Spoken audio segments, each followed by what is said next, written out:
ឲ្យទៅដល់មកម្ហូបយូថារននៅពិបាកធ្វើមិនដឹងស្លអីបងប្អូនស្រីយល់អារម្មណ៍មួយហ្នឹងហើយឥឡូវមានសាច់ជ្រូកម្ដុំនៅក្នុងទូហើយល្ហុងដើមហ្នឹងមានចាប់ផ្ដើមមកស្លម្ជូរគ្រឿងល្ហុងបងប្អូនតែមានអីបងប្អូនឆ្លោះឲ្យឆ្ងាញ់មួយយ៉ាងដែរតាឥឡូវចាប់ផ្ដើមចិតល្ហុងហើយចាប់ផ្ដើមមកសម្អាតល្ហុងឲ្យអស់ជ័រណាបងប្អូនលាងពី3ទឹកមកល្ហុងខ្ញុំចូលចិត្តហាន់ច្បាយជាមូលបើសិនជាស្លម្ជូរធម្មតាខ្ញុំសាប់តែបើសិនជាស្លម្ជូរគ្រឿងក៏ខ្ញុំប្រើជាច្បាយមូលអញ្ចឹងបងប្អូនលាងធំល្មមមកបន្ទាប់ពីលាងល្ហុងហើយខ្ញុំចាប់ផ្ដើមមកហាន់សាច់នេះមិនមែនឆ្អឹងជំនីមិនមែន3ជាន់ដូចជាលីឡំគ្នាពេញហ្នឹងបងប្អូនហើយតែមានអីស្លហ្នឹងទៅរិះសារធ្វើមកយើងជិលទៅផ្សារណាធ្វើមកឲ្យបានរួចទៅពេលអញ្ចឹងណាហាន់សាច់ជាចំណិតជាដុំទូចៗចឹងបងប្អូនតបមករួចហើយចាប់ផ្ដើមមកច្រាំប្រហុកស្លម្ជូរគ្រឿងខ្ញុំប្រើរៀងដិតបន្តិចហើយបងប្អូនណាខ្លះចូលចិត្តប្រហុកដិតណាតមកចាប់ផ្ដើមបុកគ្រឿងម៉ត់ដួសដាក់ចានទុកមួយឡែកសិនមក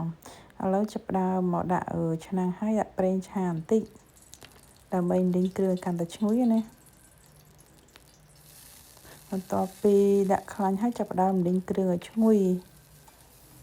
លីងមើលទៅកូរវារឿងឈ្ងុយគ្រឿងខ្ញុំលីងត្រាតរៀងក្រៀមឲ្យឈ្ងុយណាបងប្អូន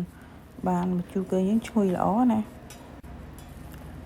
លីងចុះលីងឡើងចាប់ផ្ដើមដាក់ប្រហុកដែលយើងច្រាំមិញចូលទៅកាយដាក់ចឹងទៅអូយប្រហុកច្រើនបងប្អូនហើយតែដាក់ប្រហុកហើយគឺអត់ប្រើអំបិលទេដោយសារតែប្រហុកយើងចាស់ហើយច្រើនអញ្ចឹងខាងណាដាក់អំបិលទៅវាធ្វើឲ្យស្លនឹងប្រៃអីចឹងណានេះលីងប្រហុកមើលតែឈ្ងុយចុះឡើងចឹងមក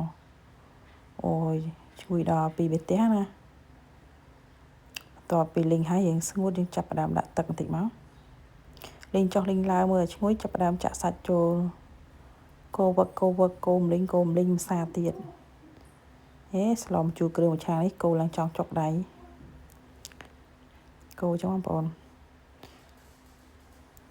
និយាយថាម្ជូរគ្រឿងពេលយើងកូរចឹងវាក្លិនឈ្ងុយតមកចាប់ផ្ដើមចាក់ទឹកអំពិលទុំចូលទឹកអំពិលទុំបងប្អូនចង់ជូរចង់ដិតអីដាក់ថែមថយតាមម្ហូបបងប្អូនច្រើនតិចអីចឹងណាតមកចាប់ផ្ដើមដាក់ល្ហុងចូលទៅបងប្អូនដោយសារតែល្ហុងនេះវារាងរឹងដែរអញ្ចឹងយើងដាក់ល្ហុងចាក់ទឹកទៅគឺពេលសាច់ឆ្អិនហ្នឹងគឺល្ហុងយើងឆ្អិនហ្មងអត់រងចាំយូរអីចឹងណាអញ្ចឹងកូរច្របល់ឲ្យសព្វបន្លែសព្វសាច់សព្វគ្រឿងចូលជាតិអីចឹងណាកូរចាំបងប្អូនតពីកូរហើយយើងក្របទុកមួយសន្ទុះសិនមកតមកបើកមើលអញ្ចឹងវារៀងផុយហើយចាប់ផ្ដើមបង់គ្រឿងចូលគ្រឿងមានប៊ីចេងខ្ទឹមស្ករទឹកត្រីក្នុងនឹងឲ្យស្រេចហើយដាក់តិចមកតមកចាប់ផ្ដើមដាក់ទឹកចូលលឿនងាយឆាប់បានហូបអញ្ចឹងវីដេអូនេះមានតែប៉ុណ្ណឹងបងប្អូនជួបគ្នាវីដេអូក្រោយបាយ